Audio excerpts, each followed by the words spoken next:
Забелязвате, че механизмите са бяло и синьо. Щом има син цвят, това нещо се движи и има значение, прави нещо. Куките се свиват. Тук натискам, за да го извада от казана. Окей. Имам реглаж на водата. На малката вода. И клапата. Максимално отворено, най-бързо изтича водата, колкото повече завъртам, толкова по-бавно изтича водата. Най-бавно.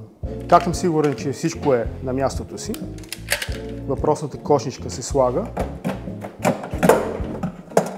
Ето, това е място, където ще се щракне. Щом щракне в гърба, тя е на правилното място. Ако не е правилно сложено, тя няма да щракне. Това се щраква в същото място. Готови сме. Сега някои хора се чудат. Пускам малка вода, това е малката кука, подига се целият механизъм. Пускам голямата, подига се само едното, да не е объркано нещо, не така трябва. Винаги, когато пускам малко, се пускат и двете. Така е направен механизъм.